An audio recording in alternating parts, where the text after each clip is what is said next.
राधे राधे कृष्ण मिला दे।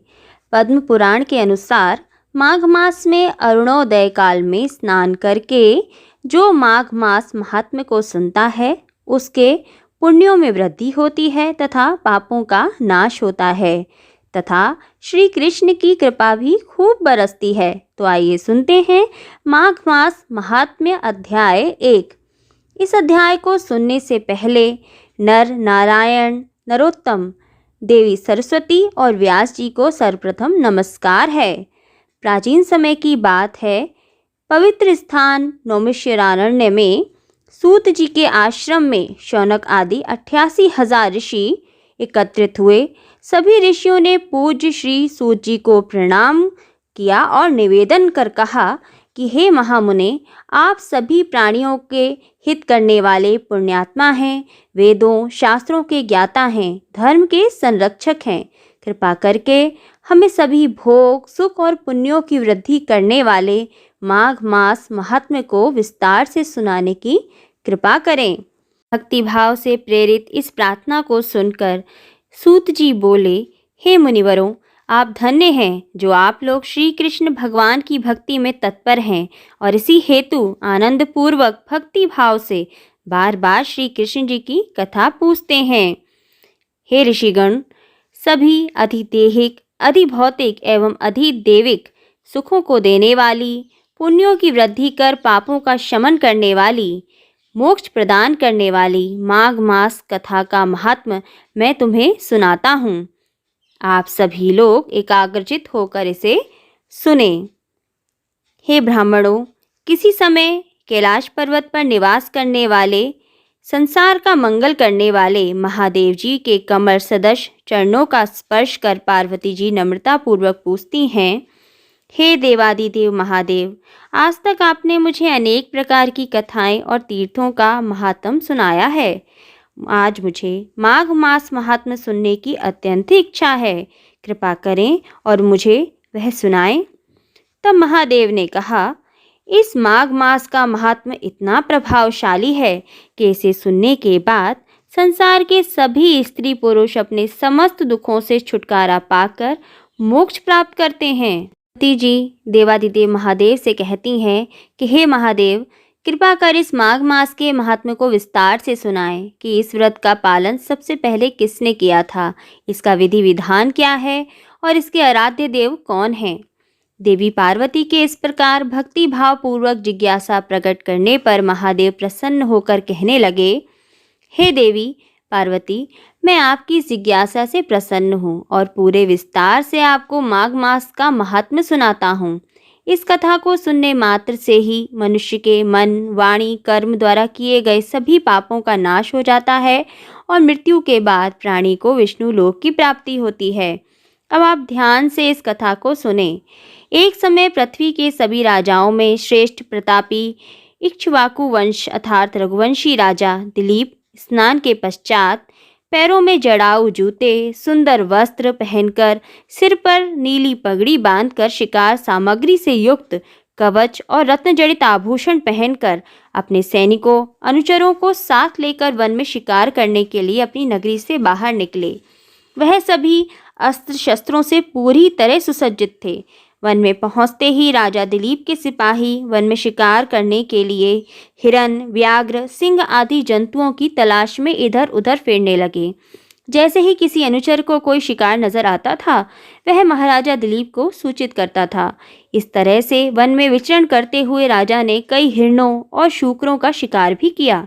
वह सभी उत्साह से पूरे वन में अपने घोड़ों के साथ शिकार की तलाश में सभी जगह विचरण कर रहे थे। उन सभी की चहलकदमी के कारण वन की शांति भंग सी हो गई थी। सभी पशु पक्षी परेशान होकर अपनी प्राण रक्षा हेतु इधर से उधर भाग रहे थे। डरे हुए पक्षी एक पेड़ से दूसरे पेड़ पर तेज शोर मचाते हुए उड़ रहे थे। हिरणों के झुंड अपनी जान बचाकर भाग रहे थे। गीदड़ अपनी मान से निकलकर भयंकर शब्द कर रहे थे। कहीं कहीं वृक्षों के कोटरों में बैठे हुए उल्लू दिन के समय भी भयानक शब्द कर रहे थे। पूरे वन में भय और अशांति व्याप्त थी। कहीं कहीं शेरों के पद चिन्ह भी दिखाई देते थे। बाड़ों से घायल हिरणों के रक्त से भूमि लाल हो रही थी। तो कहीं वन में स्थित सुगंधित पुष्प, हरी भरी लताएं, विशाल वृक्ष उसकी शोभा को और बढ़ा रहे थे और मनमोहक दृश्य प्रस्तुत कर रहे थे। हे देवी पार्वती, राजा अब शेर का शिकार करने को व्याकुल थे, लेकिन नजर नहीं आ रहा था कि तभी राजा को एक मृग दिखाई पड़ा। राजा को पास आता देख वह हिरण बड़ी बड़ी चौकड़ियां भरता हुआ भागने लगा। राजा ने उसके पीछे अपना घोड़ा दौड़ाया, परंतु वह हिरण पूरी शक्ति से भागने लगा। अंततः वह हिरण कांटेदार वृक्षों के एक जंगल में घुसा और राजा ने भी उसके पीछे वन में प्रवेश किया। परंतु दूर जाकर वह हिरण राजा की दृष्टि से ओझल होकर निकल गया। वह हिरण कोई साधारण हिरण नहीं, मायावी हिरण था, जिसका उद्देश्य राजा को वन के अत्यंत निर्जन एवं दुर्गम प्रदेश में लाना था। राजा के सभी सैनिक एवं अनुचर भी राजा के साथ पीछे पीछे वहां आ पहुंचे। बहुत ज्यादा भागदौड़ से थके हुए राजा एवं सैनिक प्यास से व्याकुल हो उठे। घोड़े भी वहीं थक कर रुक गए। तब सैनिक किसी तालाब की तलाश में इधर उधर भटकने लगे। थोड़ी देर बाद कुछ सैनिकों को एक बहुत ही बड़ा एवं सुंदर तालाब दिखाई दिया, जिसके किनारों पर घने वृक्ष थे तथा उसका जल सज्जन व्यक्तियों के समान स्वच्छ एवं पवित्र था। उस जलाशय में अनेक प्रकार के जल जंतु, मछलियां आदि स्वच्छंदता से तैर रहे थे। उस सुंदर सरोवर में बहुत सारे कमल खिले हुए थे और शोभायमान थे।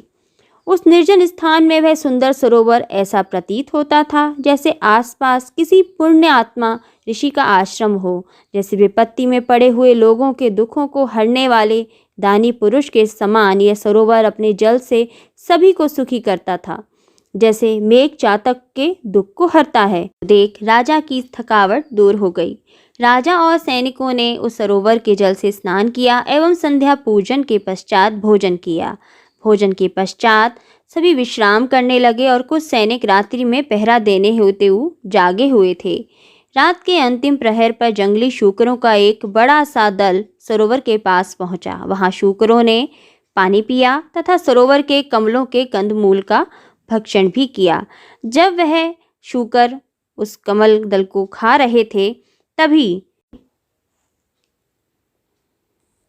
राजा के सैनिकों ने चारों तरफ से उस दल को घेर लिया और सभी शूकरों को मार गिराया। सभी सैनिक इस शिकार से अत्यंत ही खुश एवं संतुष्ट थे। भोर होने को थी, अतः राजा एवं उनके सैनिक वापस नगर की ओर जाने के लिए प्रस्थान करने लगे। तभी राजा ने एक देवी आभा से संपन्न बड़ी तेजस्वी ब्राह्मण को देखा, जिनका शरीर तपस्या और नियमों के कारण बिल्कुल सूख गया था, जो मृगछाला और वल्कल वस्त्र धारण किए हुए थे। राजा ने ऐसे घोर तपस्वी को देखकर बड़े आश्चर्य के साथ पर पूरी श्रद्धा से प्रणाम किया और हाथ जोड़कर उनके सामने खड़े हो गए। वे ऋषि कोई और नहीं, वे खानस ऋषि थे। जटाजूटधारी वह ऋषि अपने तप से महर्षि का पद भी प्राप्त कर चुके थे। राजा को जंगल में अस्त्र शस्त्रों से सुसज्जित सैनिकों एवं अनुचरों के साथ आया देखकर महर्षि सारी स्थिति समझ गए और राजा से अपनी ओजमयी वाणी में बोले, हे राजन, इस पवित्र माघ मास में पूरे व्रत युक्त माघ माह में आप इन मूक प्राणियों को संहार करके अपने नगर प्रस्थान कर रहे हैं। यह अत्यंत ही दुख भरी स्थिति है। यदि आप जैसे श्रेष्ठ राजा भी ऐसी कुरीति में लिप्त रहेंगे तो इस संसार का क्या होगा? आपको खुद के मोक्ष कैसे मिलेगा? इसलिए यदि आप मोक्ष प्राप्ति चाहते हैं तो माघ मास का स्नान प्रयागराज आदि दिव्य तीर्थों में जाकर करो। माघ मास व्रत कथा के महत्व को पूरी श्रद्धा भक्ति से सुनकर पूजन करो। ऐसा करने पर निश्चय ही आपका कल्याण होगा एवं आपको उत्तम गति की प्राप्ति हो। श्री पद्म पुराण के अंतर्गत राजा दिलीप का वन में शिकार करते हुए मृगया नामक प्रथम अध्याय संपूर्ण होता है। ओम नमो नारायण। जय श्री कृष्ण। धन्यवाद।